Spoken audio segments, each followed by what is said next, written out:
नमस्ते बच्चों, मेरा नाम लकिया आहूजा है। मैं आपको कक्षा 11 के समाजशास्त्र का अध्यापन करवा रही हूँ।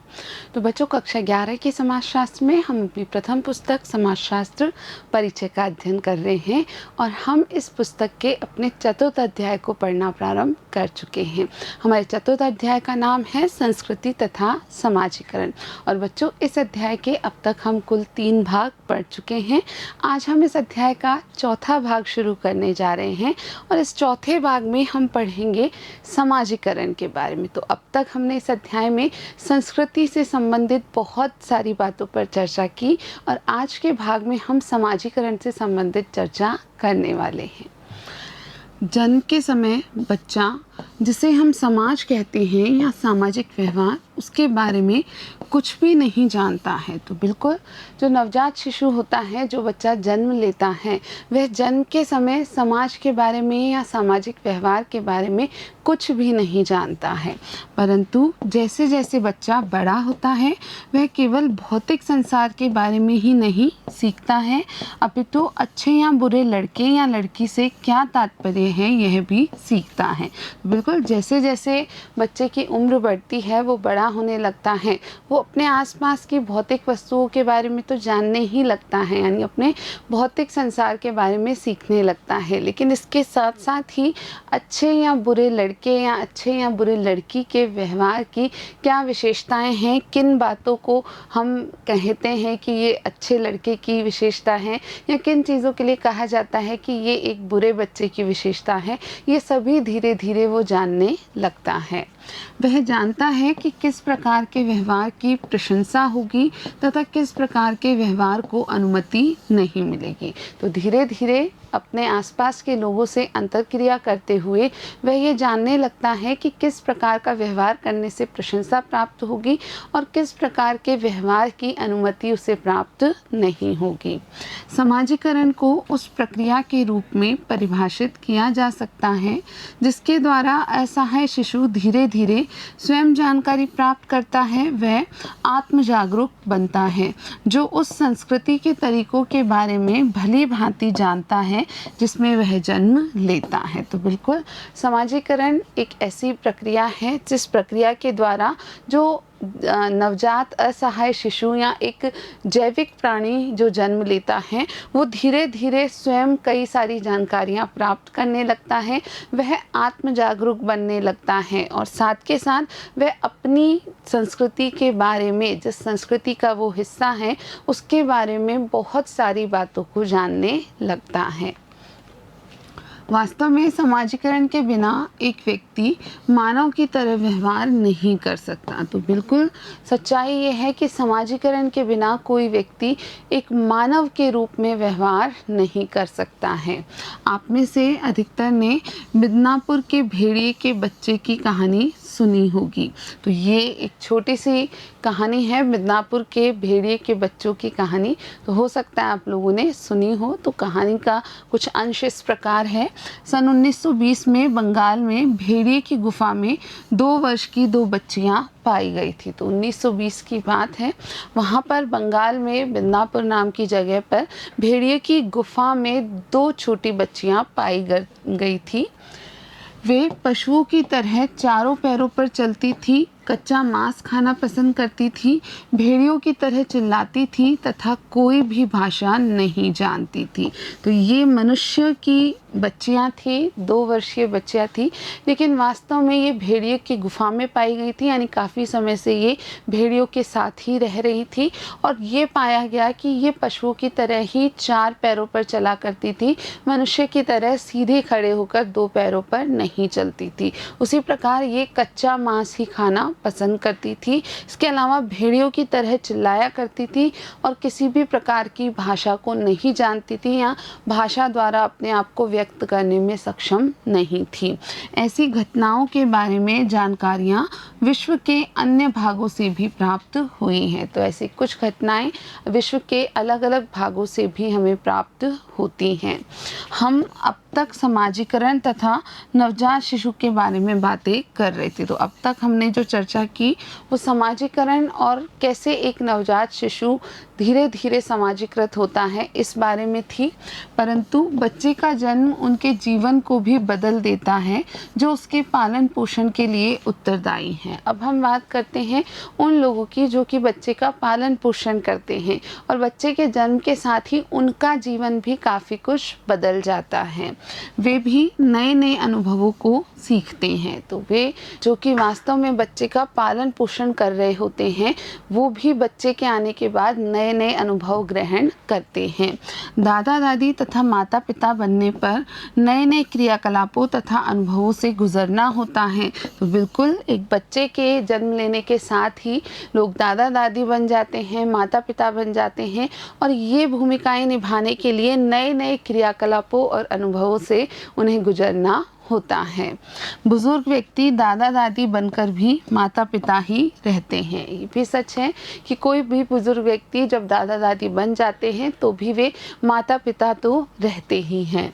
वास्तव में संबंधों को आगे बढ़ाने वाला संबंधों का यह समुच्चय विभिन्न पीढ़ियों को आपस में जोड़ता है। तो इस प्रकार से किसी बच्चे के जन्म के साथ संबंधों को आगे बढ़ाने वाला ये जो संबंधों का समुच्चय है ये कई पीढ़ियों को आपस में जोड़ा करता है।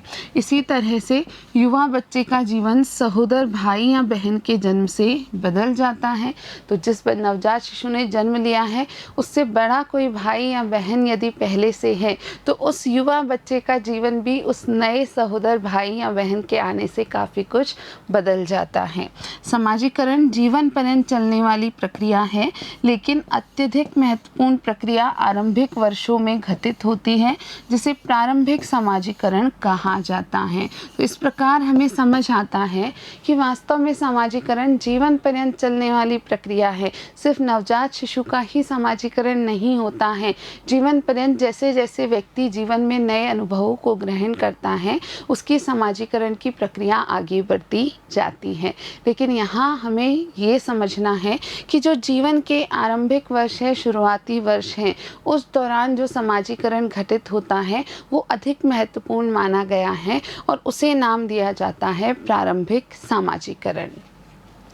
द्वितीयक समाजीकरण एक व्यक्ति के जीवन पर्यंत चलने वाली प्रक्रिया है। अब ये दूसरा शब्द जो हम याद रखेंगे वो है द्वितीयक समाजीकरण। तो आरंभिक वर्षों में जो समाजीकरण होता है उसे तो हम प्रारंभिक समाजीकरण कहते हैं, लेकिन आगे जीवन पर्यंत जो समाजीकरण की प्रक्रिया चलती है उसे कहा जाता है द्वितीयक समाजीकरण।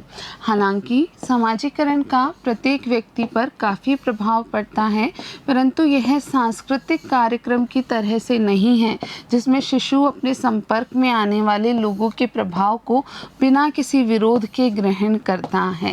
तो बिल्कुल समाजीकरण का प्रत्येक व्यक्ति पर काफ़ी ज़्यादा प्रभाव पड़ता है, लेकिन समाजशास्त्री मानते हैं कि इसे हम एक सांस्कृतिक कार्यक्रम की तरह नहीं मान सकते हैं कि जिसमें कि शिशु अपने संपर्क में आने वाले प्रत्येक व्यक्ति के जो भी प्रभाव हैं उसको बिना किसी विरोध के ही ग्रहण कर लेता है, जैसा हम किसी सांस्कृतिक कार्यक्रम में देखते हैं। समाजीकरण इतना सरल नहीं होता है। नवजात शिशु भी अपनी इच्छा व्यक्त कर सकता है। जब भूख लगेगी तो वह चिल्लाएगा तथा तब तक चिल्लाता रहेगा जब तक उसकी देखभाल करने वाले कोई प्रतिक्रिया व्यक्त नहीं करते हैं। तो बिल्कुल नवजात शिशु भी अपने तरीके से अपनी इच्छा व्यक्त करने का प्रयास करता है। उसे जब भूख लगती है तो वह चिल्लाता है और तब तक चिल्लाता जाता है जब तक कि उसकी देखभाल करने वाला जो व्यक्ति है वो कोई प्रतिक्रिया व्यक्त ना कर दे। आपने देखा होगा कि शिशु के जन्म से परिवार की सामान्य दैनिक क्रियाएं किस प्रकार पूर्ण रूप से पुनः व्यवस्थित हो जाती हैं। तो बिल्कुल किसी भी परिवार में हम ये देख सकते हैं कि एक नवजात शिशु के जन्म के साथ ही उस परिवार की जो सामान्य दैनिक क्रियाएं हैं वो एक बड़े परिवर्तन से गुजरती हैं, या हम कह सकते हैं कि पुनः व्यवस्थित हो जाती हैं। आपको पहले ही परिस्थिति, भूमिका, सामाजिक नियंत्रण, समूहों तथा सामाजिक स्तरीकरण की संकल्पनाओं से अवगत कराया जा चुका है। तो बिल्कुल हमारी इस पुस्तक के शुरुआती अध्यायों में हमने परिस्थिति तथा भूमिका की, सामाजिक नियंत्रण की, समूहों की तथा सामाजिक स्तरीकरण की काफ़ी चर्चा की हुई है। आप यह भी जान चुके हैं कि संस्कृति, मानक तथा मूल्य क्या हैं। तो बिल्कुल आपने अब तक यह भी जान लिया है कि संस्कृति, मानक और मूल्य क्या होते हैं। इन सभी संकल्पनाओं से यह जानने में सहायता मिलती है कि समाजीकरण की प्रक्रिया कैसे चलती है। प्रथम दृष्टि में एक बच्चा परिवार का सदस्य होता है। तो ये जो सारी संकल्पनाएं हम अब तक पढ़ चुके हैं, इनसे हमें यह समझने में, जानने में सहायता मिलती है कि ये जो समाजीकरण की प्रक्रिया है ये वास्तव में कैसे घटित होती है। यदि हम प्रथम दृष्टि से देखें, एक सरसरी दृष्टि से देखें, तो कोई भी बच्चा परिवार का एक सदस्य ही होता है, परंतु वह एक बड़े नातेदार समूह, बिरादरी, खानदान, गोत्र आदि का भी सदस्य होता है, जिसमें भाई बहन तथा माता पिता के अन्य संबंधी होते हैं। तो प्रथम दृष्टया ये देखने को मिलता है कि कोई भी बच्चा परिवार का सदस्य है, लेकिन हर बच्चा जो जन्म ले रहा है वह एक बड़े नातेदार समूह का, यानी किसी न किसी खानदान का, किसी बिरादरी का, किसी गोत्र का सदस्य भी होता है। जिस परिवार में बच्चा जन्म लेता है वह मूल या विस्तृत परिवार हो सकता है। तो कोई भी बच्चा जिस परिवार में जन्म लेता है वह मूल परिवार हो सकता है, या फिर कई बड़ा परिवार या विस्तृत परिवार हो सकता है। यह एक बड़े समाज जैसे कि एक जनजाति या उपजाति, गोत्र या एक बिरादरी, एक धर्म और भाषाई समूह का सदस्य भी हो सकता है। तो बिल्कुल कोई भी जो बच्चा जन्म ले रहा है वो एक बड़े समाज का सदस्य भी होगा, जैसे किसी जनजाति का, जाति का या उपजाति का, किसी विशेष गोत्र या बिरादरी का, किसी धर्म का, या फिर किसी विशेष भाषाई समूह का सदस्य वो होगा। इन समूहों तथा संस्थाओं की सदस्यता प्रत्येक सदस्य पर कुछ विशेष व्यवहारिक मानक तथा मूल्य लागू करती है। तो ये जो सभी समूह हैं, संस्थाएं हैं, इनकी सदस्यता जो किसी भी बच्चे को जन्म के साथ ही मिल जाती है, यह प्रत्येक सदस्य पर कुछ विशेष व्यवहारिक मानकों को और मूल्यों को लागू कर देती है। इन सदस्यताओं के अनुसार कुछ भूमिकाएं भी निभानी होती हैं, और प्रत्येक व्यक्ति की इन समूहों या संस्थाओं में सदस्यता के अनुसार उसे कुछ ना कुछ भूमिकाएं भी निभानी होती हैं। जैसे कि एक पुत्र की, एक पुत्री की, एक पौत्र की या एक विद्यार्थी की, ये बहुविध भूमिकाएं हैं जिन्हें साथ साथ निभाया जाता है। तो कोई भी व्यक्ति या कोई भी बच्चा एक पुत्र या एक पुत्री की, एक पौत्र की या पौत्री की, एक विद्यार्थी की बहुविध भूमिकाएं निभाता हुआ आगे बढ़ता है। इन समूहों के मानकों, मनोवृत्तियों, मूल्यों या व्यवहारिक प्रतिमानों को सीखने की प्रक्रिया जीवन के प्रारंभ से शुरू होती है तथा जीवन पर्यंत चलती है। तो ये जो समूह हैं, जिन समूहों का कोई भी बच्चा जन्म लेते ही सदस्य हो जाता है, इन समूहों के मानक, मनोवृत्तियाँ, मूल्य और व्यवहारिक प्रतिमानों को सीखने की जो प्रक्रिया है, यह जीवन के प्रारंभ से शुरू हो जाती है और फिर जीवन पर्यंत चलती ही रहती है, और इसी प्रक्रिया को हम समाजीकरण का नाम देते हैं।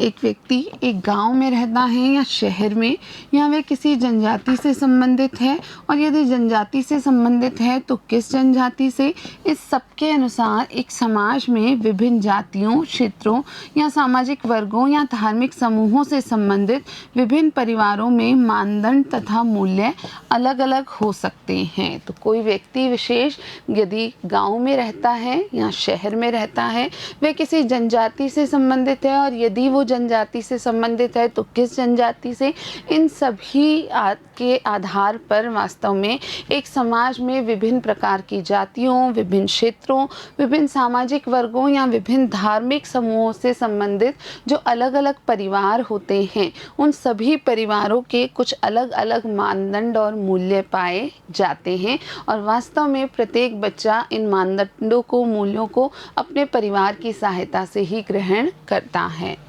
वास्तव में एक व्यक्ति जो भाषा बोलता है वह उस क्षेत्र पर आधारित होती है जिससे वह संबंध रखता है। तो बिल्कुल एक व्यक्ति जिस भाषा को बोलता है वह उसी से संबंधित होती है, उस क्षेत्र से संबंधित होती है जहाँ से कि उस व्यक्ति का संबंध होता है। वह भाषा के मौखिक रूप के नज़दीक है या मानक लिखित रूप के। यह परिवार तथा परिवार की सामाजिक, आर्थिक एवं सांस्कृतिक पृष्ठभूमि पर निर्भर करता है। तो जो भाषा वह व्यक्ति बोलता है वह भाषा के किसी मौखिक रूप के अधिक नज़दीक है या फिर जो औपचारिक मानक लिखित रूप होता है उसके अधिक नज़दीक है। यह वास्तव में उस विशेष परिवार की, जिस परिवार का वह सदस्य है, उसकी आर्थिक, सामाजिक और सांस्कृतिक पृष्ठभूमि से ही निर्धारित होता है। समाजीकरण के अभिकरण। अब समाजीकरण की जो मूल चर्चा है वो हम कर चुके हैं। अब हम बात करेंगे समाजीकरण के विभिन्न अभिकरणों की। बच्चे का समाजीकरण उन अनेक अभिकरणों तथा संस्थाओं द्वारा किया जाता है जिनमें वह भाग लेता है, जैसे परिवार, स्कूल, समकक्ष समूह, अड़ोस पड़ोस, व्यावसायिक समूह तथा सामाजिक वर्ग, जाति, क्षेत्र, धर्म आदि। तो वास्तव में अभिकरण क्या है? अभिकरण वे संस्थाएं हैं जिनके द्वारा कि बच्चे का समाजीकरण होता है। तो बच्चे का समाजीकरण कई अभिकरणों या संस्थाओं की सहायता से होता है। तो ऐसे सभी अभिकरण संस्थाएं जिनमें बच्चा भाग लेता है, जिनका एक सदस्य होता है, जैसे परिवार, विद्यालय, समकक्ष समूह या फिर अड़ोस पड़ोस या फिर व्यावसायिक समूह हुआ या फिर सामाजिक वर्ग या जाति, क्षेत्र आदि, इन सभी में बच्चा अब एक सदस्य के रूप में भाग लेता है और ये सभी समाजीकरण के विभिन्न अभिकरण माने जाते हैं। एक क्रियाकलाप बच्चों आपको यहाँ पर छोटा सा करना है, आइए देखते हैं। वे बातें बताएं जिनमें एक घरेलू नौकर का बच्चा अपने आप को उस बच्चे से अलग समझे जिसके परिवार में उसकी माँ काम करती हैं। तो आपको कुछ ऐसी बातें बतानी है। पहले एक स्थिति सोचनी है कि एक महिला एक परिवार में काम करती है, उसका एक बच्चा है, वो भी अक्सर माँ के साथ उस घर में जाया करता है। उसके अलावा एक उस परिवार के जो भी लोग हैं उनका बच्चा है। तो वास्तव में आपको ये सोचना है कि किन बातों के आधार पर एक घरेलू नौकर का बच्चा अपने आप को उस बच्चे से अलग समझे जिसके परिवार में उसकी माँ काम करती है।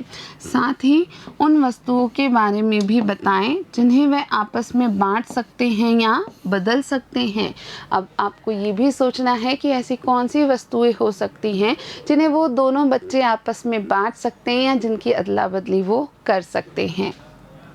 प्रारंभ करने के लिए स्पष्ट है कि किसी के पास कपड़ों की खरीदारी हेतु अधिक धन होगा और दूसरा हो सकता है कि चूड़ियाँ ज़्यादा पहने। तो इसकी शुरुआत करने के लिए आप इस प्रकार से सोच सकते हैं, उदाहरण के लिए कि किसी के पास कपड़ों की खरीदारी के लिए अधिक धन होगा उन दोनों बच्चों में से किसी के पास, और कोई दूसरा हो सकता है कि चूड़ियाँ ज़्यादा पहना करता हो।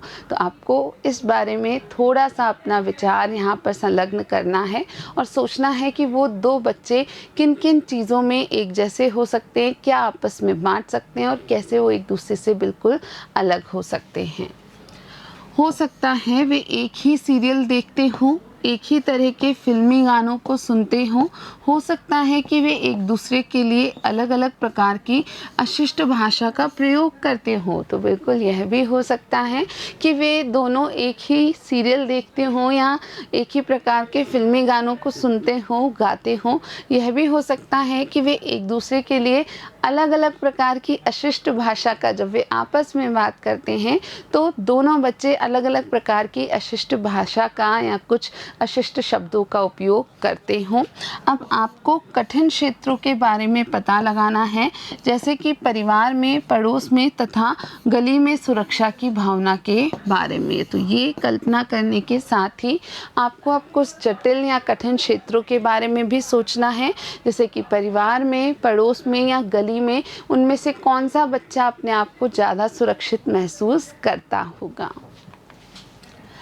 अब हम सामाजिकरण की जो अभिकरण हैं उनमें सबसे पहला अभिकरण परिवार या सबसे मुख्य अभिकरण परिवार है, उसकी चर्चा प्रारंभ करते हैं। चूँकि पारिवारिक व्यवस्थाएं विस्तृत रूप में भिन्न होती हैं, अतः किसी भी तरह से शिशुओं के अनुभव विभिन्न संस्कृतियों में एक मानदंड के अनुसार नहीं होते। तो बिल्कुल हर परिवार की व्यवस्था वास्तव में अलग अलग होती है और इस कारण से शिशुओं के जो अनुभव हैं ये विभिन्न संस्कृतियों में जो उनके परिवार हैं वहाँ एक ही मानदंड के अनुसार नहीं होते हैं। आप में से अनेक मूल परिवार में अपने माता पिता तथा भाई बहनों के साथ रह रहे होंगे, जबकि अन्य दूसरे विस्तृत पारिवारिक सदस्यों के साथ रह रहे होंगे। तो आप सभी छात्रों में से भी कुछ छात्र हो सकता है कि मूल परिवार में सिर्फ अपने माता पिता और भाई बहन के साथ रह रहे हों, और कुछ हो सकता है कि एक विस्तृत परिवार में रहते हों जिनमें आपके माता पिता भाई बहन के अलावा आपके चाचा चाची, ताऊ ताई, दादा दादी आदि भी रहते हों। पहले मामले में माता पिता समाजीकरण के मुख्य अभिकरण हो सकते हैं, जबकि दूसरे मामले में दादा दादी, चाचा, चचेरे भाई या बहन का ज़्यादा महत्व हो सकता है। तो बिल्कुल एक मूल परिवार की हम बात करें तो वहाँ पर सिर्फ जो माता पिता हैं वे ही समाजीकरण के मुख्य अभिकरण हो सकते हैं, लेकिन एक विस्तृत परिवार की हम बात करें तो वहाँ पर दादा दादी, चाचा, चचेरे भाई बहन आदि अन्य सदस्य भी समाजीकरण के मुख्य अभिकरण हो सकते हैं। एक समाज की समग्र संस्थाओं में परिवारों की स्थिति अलग अलग होती है। तो बिल्कुल किसी भी समाज की जो सभी संस्थाएं हैं उन संस्थाओं में जो परिवारों की स्थिति है वो सदैव एक जैसी नहीं होती है, वो काफ़ी अलग अलग होती है। सबसे अधिक पारंपरिक समाजों में जिस परिवार में व्यक्ति जन्म लेता है वही उस व्यक्ति के पूरे जीवन की व्यक्तिगत सामाजिक स्थिति को निर्धारित करता है। तो एक पारंपरिक समाज की हम बात करें तो जो अधिक पारंपरिक समाज होता है उसमें जिस परिवार में व्यक्ति का जन्म होता है वही उस व्यक्ति के पूरे जीवन की व्यक्तिगत सामाजिक स्थिति को निर्धारित करता है, यानी जिस परिवार में वो व्यक्ति जन्म लेता है वही संपूर्ण सामाजिक जीवन का निर्धारण करता है। यद्यपि जब इस प्रकार से जन्म पर सामाजिक स्थिति विरासत में प्राप्त नहीं होती हो, परिवार का क्षेत्र तथा सामाजिक वर्ग जिसमें वह जन्म लेता है समाजीकरण के प्रतिमानों पर अत्यधिक प्रभाव डालते हैं। लेकिन वास्तव में कुछ ऐसे परिवार हो सकते हैं जिनमें जन्म पर ये जो सामाजिक स्थिति है यह विरासत से प्राप्त नहीं होती हो, वहाँ पर परिवार का क्षेत्र और सामाजिक वर्ग जिसमें कि बच्चा जन्म लेता है वह सामाजीकरण के प्रतिमानों पर बड़ा प्रभाव डाल पाते हैं। बच्चे अपने अपने माता पिता या पड़ोस या समुदाय से व्यवहारिक विशेषताओं के तरीकों को ग्रहण करते हैं। तो कोई भी बच्चे जो अपने परिवार में पल रहे होते हैं ये अपने माता पिता से, अपने पड़ोस से या समुदाय से ही व्यवहारिक विशेषताओं के जो तरीके हैं कि कैसे सामाजिक व्यवहार करना है इन सभी तरीकों को वो ग्रहण करते हैं। वास्तव में कुछ बच्चे सामान्यतः अपने माता पिता के दृष्टिकोण को बिना किसी विवाद के अपना लेते हैं। तो सच्चाई ये है कि कुछ बच्चे तो ऐसे होते हैं कि वे अपने माता पिता के दृष्टिकोण को लगभग सभी मामलों में बिना किसी विरोध के ऐसा का ऐसा अपना लेते हैं। यह समकालीन विश्व में विशेष रूप से सही है जहाँ परिवर्तन इतना अधिक व्यापक है। तो यह समकालीन विश्व में काफ़ी हद तक सही माना जाता है जहाँ पर कि परिवर्तन बहुत व्यापक हो गया है। साथ ही समाजीकरण के अभिकरणों में वर्तमान विविधता के फलस्वरूप बच्चों, किशोरों तथा माता पिता की पीढ़ियों के दृष्टिकोणों में अत्यधिक अंतर पाया जाता है। तो इसी के साथ समाजीकरण के जो अभिकरण हैं इनमें आज की जो विविधता है इस विविधता के कारण ही बच्चों, किशोरों और माता पिता की जो पीढ़ियां हैं इनके दृष्टिकोणों में बहुत ज़्यादा अंतर पाया जाता है। क्या आप ऐसा कोई उदाहरण बता सकते हैं जहां आपने पाया हो कि आपके द्वारा परिवार में सीखी गई कोई चीज़ आपके समकक्ष समूह या प्रचार माध्यम या स्कूल से भी अलग हो? तो आपको सोचना है ऐसे किसी उदाहरण के बारे में जहां पर आपने ये पाया हो कि आपने परिवार में कुछ ऐसा सीखा हो जो कि आपके समकक्ष समूह के जो साथी हैं या फिर कोई प्रचार माध्यम या विद्यालय में जो बातें आपको बताई जाती हैं उन सब से बिल्कुल अलग हो। तो आप सोचेंगे तो हो सकता है ऐसी कोई बात आपको मिले जो आपने परिवार में सीखी हो लेकिन इन सभी से बिल्कुल अलग हो। अब परिवार के बाद जो दूसरी समाजीकरण का अभिकरण है वो है समकक्ष समूह। समकक्ष समूह एक अन्य समाजीकरण अभिकरण है। तो ये दूसरा समाजीकरण का अभिकरण है। समकक्ष समूह समान आयु के बच्चों के मैत्री समूह होते हैं। तो समकक्ष समूह है क्या? तो समान आयु के बच्चों के मैत्री समूहों को ही समकक्ष समूह कहा जाता है। कुछ संस्कृतियों में विशेषतः कुछ छोटे पारंपरिक समाजों में समकक्ष समूह औपचारिक रूप से एक ही आयु श्रेणी के होते हैं। तो कुछ संस्कृतियों में खास करके कि कुछ छोटे पारंपरिक समाजों में जो समकक्ष समूह हुआ करते हैं वे औपचारिक रूप से एक ही आयु श्रेणी के लोगों से मिलकर बनते हैं। औपचारिक आयु श्रेणी के बिना भी 4 या 5 वर्ष की आयु के बच्चे सामान्यतः अपनी आयु के मित्रों के साथ काफ़ी समय व्यतीत करते हैं। तो बिना किसी औपचारिक आयु श्रेणी के भी हम ये निरीक्षण कर सकते हैं या हम ये पा सकते हैं कि जो 4 या 5 वर्ष की आयु के बच्चे होते हैं ये सामान्यतः अपनी आयु के साथियों के साथ ही अधिक समय व्यतीत करते हैं। समकक्ष शब्द का अर्थ है समान तथा युवा बच्चों के बीच मित्रता का आधार भी काफ़ी हद तक समानता ही होता है। तो ये जो शब्द है समकक्ष इसका अर्थ ही होता है समान और ये सच है कि युवा बच्चों के बीच मित्रता का मुख्य आधार समानता ही होता है। एक प्रभावशाली या शारीरिक रूप से स्वस्थ बच्चा अन्य बच्चों पर प्रभुत्व जमाने का प्रयास कर सकता है। तो कोई प्रभावशाली या शारीरिक रूप से स्वस्थ बच्चा जो है वह अपने साथी जो अन्य बच्चे हैं उनके ऊपर अपना प्रभुत्व जमाने का प्रयास कर सकता है। तथापि पारिवारिक स्थितियों में विरासत में मिली निर्भरता की तुलना में समकक्ष समूहों में लेन देन अधिक होता है। लेकिन पारिवारिक स्थितियों में जो विरासत में मिली निर्भरता हमें प्राप्त होती है उस निर्भरता की तुलना में समकक्ष समूहों में आपसी लेन देन काफ़ी ज़्यादा होता है। अपनी शक्तियों के कारण माता पिता अपने बच्चों पर आचरण संहिता लागू करने में विभिन्न मात्राओं में सफल होते हैं। तो क्योंकि माता पिता बच्चों के ऊपर अपना प्रभुत्व रखते हैं, अपनी शक्ति रखते हैं, इस कारण से वे अपने बच्चों पर अलग अलग मात्राओं में यानी कुछ माता पिता बहुत अधिक, कुछ माता पिता तुलनात्मक रूप से कम आचरण संहिता को लागू करने का प्रयास करते हैं। यानी ये करना चाहिए, ये नहीं करना चाहिए, इस प्रकार से व्यवहारों का निर्धारण करते हैं। इसके विपरीत समकक्ष समूहों में एक बच्चा विभिन्न प्रकार की अंतःक्रियाओं की खोज करता है जिसके दायरे में व्यवहार के नियमों को जांचा जा सकता है तथा उनके बारे में और अधिक जानकारी प्राप्त की जा सकती है। लेकिन इसके विपरीत परिवार में जो माता पिता की भूमिका है उसके विपरीत समकक्ष समूहों की हम बात करें तो ऐसे समूहों में एक बच्चा विभिन्न प्रकार की अंतःक्रियाओं की खोज करता है और इसके दायरे में व्यवहार के नियमों को वो जांचने का प्रयास भी करता है और उनके बारे में और अधिक जानकारी भी जुटाने की कोशिश कर सकता है। प्राय समकक्ष संबंध व्यक्ति के लिए जीवन पर्यंत महत्वपूर्ण रहते हैं। समान आयु के लोगों के अनौपचारिक समूह काम की जगह पर तथा अन्य संदर्भों में व्यक्ति की मनोवृत्तियों तथा व्यवहार को निर्धारित करने में प्राय महत्वपूर्ण भूमिका निभाते हैं।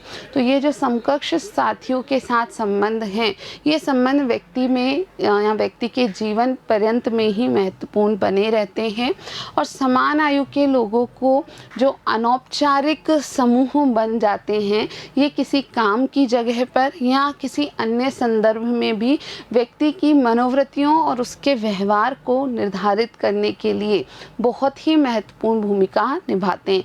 यानी कोई व्यक्ति किसी कार्यस्थल पर भी है तो वहाँ पर भी यदि उसे अपनी आयु समूह के लोग मिलते हैं तो वे निश्चित ही अनौपचारिक रूप से एक समूह का निर्माण कर लेते हैं और उन सभी की मनोवृत्तियों का, व्यवहारों का निर्धारण उस समकक्ष आयु समूह के आधार पर होता है। एक अन्य सामाजिक अभिकरण है विद्यालय। विद्यालय एक औपचारिक संगठन है। यहाँ पढ़ाए जाने वाले विषयों की एक निश्चित संख्या होती है। तो बिल्कुल विद्यालय एक औपचारिक संगठन है और इसमें पढ़ाए जाने वाले विषयों की एक निश्चित संख्या पाई जाती है। तथापि स्कूल भी एक हद तक समाजीकरण के अभिकरण होते हैं। तो बिल्कुल ये विद्यालय जो कि औपचारिक संगठन है, ये भी एक हद तक सामाजिक अभिकरण के रूप में कार्य करते हैं। कुछ समाजशास्त्रियों के अनुसार औपचारिक पाठ्यक्रम के साथ साथ बच्चों को सिखाने के लिए कुछ अप्रत्यक्ष पाठ्यक्रम भी होता है। तो कुछ समाजशास्त्री मानते हैं कि विद्यालय में जो औपचारिक पाठ्यक्रम सिखाया जाता है, उसके साथ साथ बच्चों को सिखाने के लिए एक अप्रत्यक्ष पाठ्यक्रम भी होता है। भारत और कई अन्य देशों में कुछ ऐसे स्कूल हैं जहां लड़कों से कभी कभार परंतु लड़कियों से हमेशा अपने कमरे साफ करने की आशा की जाती है। तो बिल्कुल भारत में और अन्य कई देशों में भी ऐसे कई स्कूल हैं जहाँ पर लड़कों से तो सिर्फ पूरे वर्ष भर में कभी कभार, लेकिन लड़कियों से हमेशा अपने कमरे साफ रखने की आशा की जाती है। कुछ स्कूलों में इसके समाधान के लिए प्रयास किए जाते हैं, जिसके तहत लड़कों तथा लड़कियों से ऐसे काम करने को कहा जाता है जिनके बारे में सामान्यतः उनसे आशा नहीं की जाती है। तो कुछ स्कूलों में इस तरीके की समस्याओं का समाधान करने का प्रयास भी किया जाता है और इसके तहत लड़कों और लड़कियों दोनों से ही ऐसे काम करवाए जाते हैं जो कि सामान्य रूप से उनसे समाज विशेष में जिस प्रकार की आशा नहीं की जाती। एक अन्य जो अभिकरण है समाजीकरण का, वो है जन माध्यम। जन माध्यम हमारे दैनिक जीवन का एक अनिवार्य हिस्सा बन चुके हैं। तो बिल्कुल विभिन्न जन माध्यम हमारे दैनिक जीवन का एक महत्वपूर्ण हिस्सा बन चुके हैं। आज इलेक्ट्रॉनिक माध्यम जैसे कि दूरदर्शन का विस्तार हो रहा है, मुद्रण माध्यम का महत्व भी लगातार बना हुआ है। तो कई इलेक्ट्रॉनिक माध्यमों जैसे कि दूरदर्शन का बहुत विस्तार हो चुका है। मुद्रण माध्यमों का जैसे कि अखबार, मैगजीन आदि का महत्व भी बहुत कुछ बढ़ चुका है। भारत में 19वीं शताब्दी में मुद्रित माध्यम के आरंभिक वर्षों में भी अनेक भाषाओं में आचरण पुस्तकें काफ़ी लोकप्रिय थीं, जिनमें यह बताया जाता था कि महिलाएं एक अच्छी गृहिणी तथा अच्छी पत्नी कैसे बन सकती हैं। तो भारत में 19वीं शताब्दी में जब मुद्रित माध्यम के आरंभिक वर्ष थे, यानी उनकी शुरुआत ही हो रही थी, उस दौर में भी कई भाषाओं में आचरण पुस्तकें पाई जाती थी। और इन आचरण पुस्तकों में क्या बताया जाता था?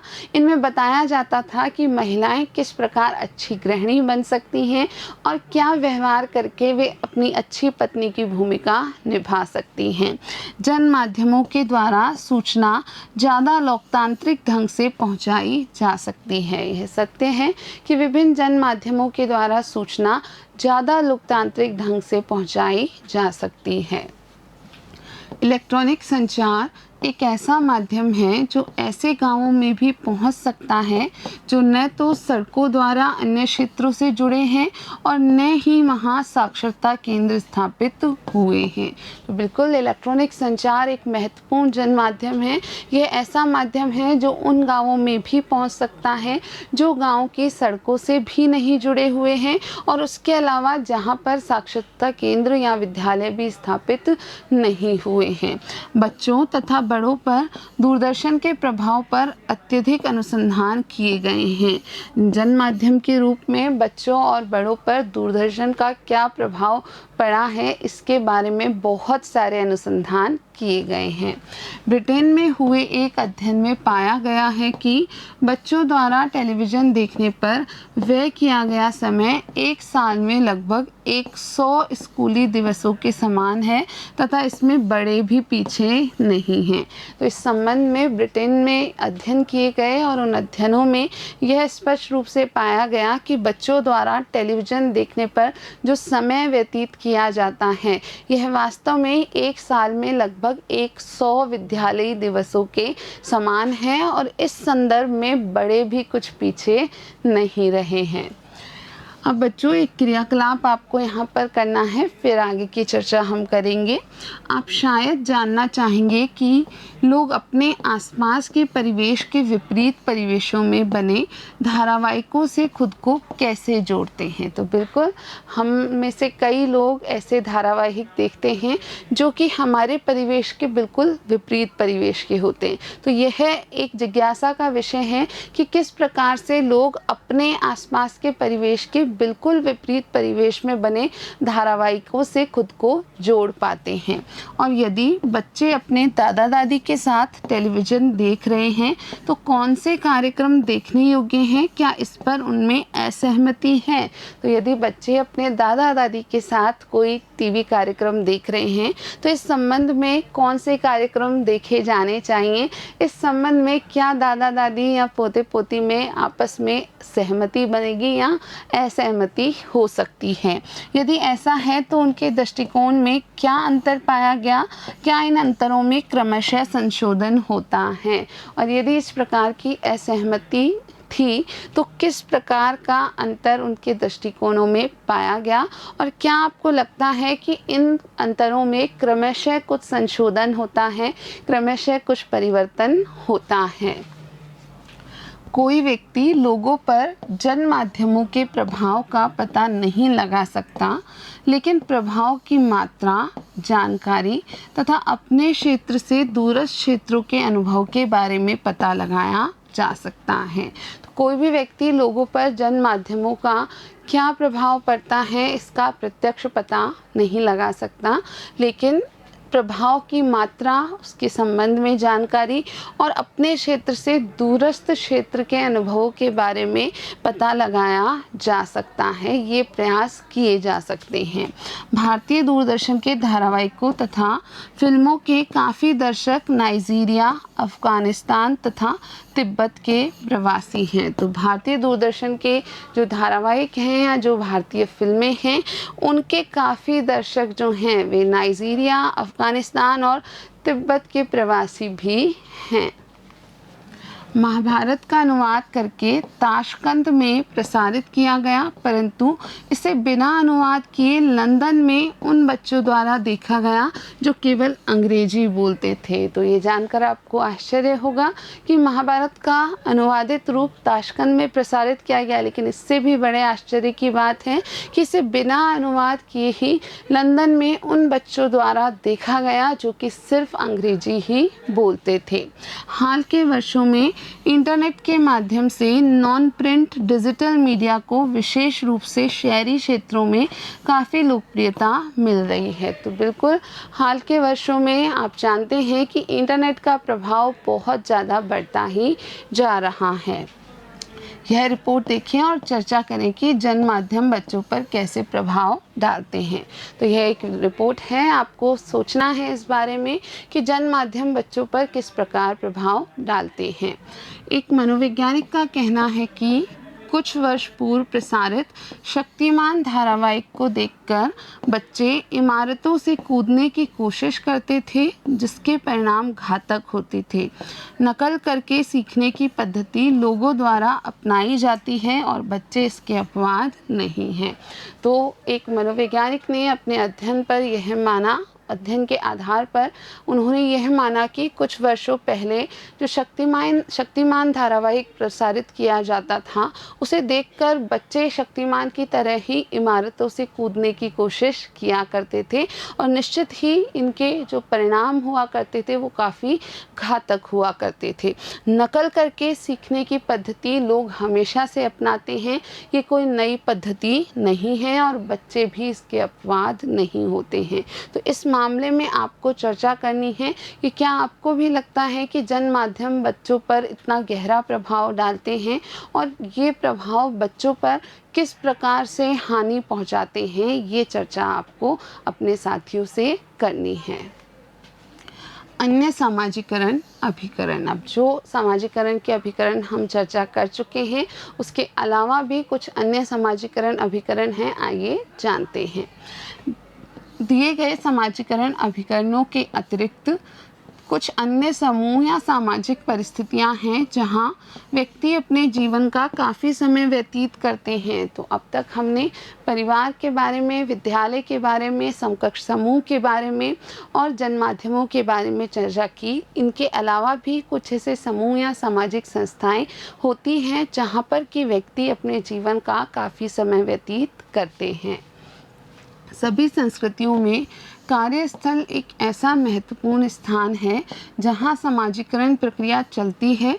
यद्यपि ऐसा औद्योगिक समाजों में ही है जहां काफ़ी संख्या में लोग काम करने जाते हैं, अर्थात हर रोज़ घर से काफ़ी हद तक अलग स्थानों पर कार्य के लिए जाना। तो सभी संस्कृतियों में कार्यस्थल एक महत्वपूर्ण स्थान है जहाँ पर कि सामाजिकरण की प्रक्रिया आगे बढ़ती है, लेकिन ये विशेषकर औद्योगिक समाजों में ही है जहाँ पर कि लोग काम करने जाते हैं, यानी रोज़ अपने घर से कार्यस्थल तक जाते हैं।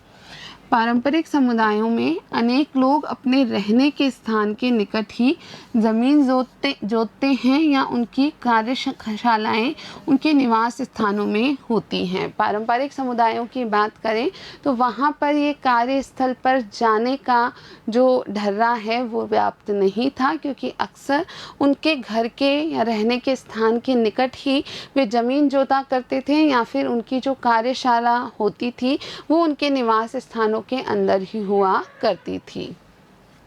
समाजीकरण तथा व्यक्तिगत स्वतंत्रता। समाजीकरण से व्यक्तिगत स्वतंत्रता का क्या संबंध है, आइए जानते हैं।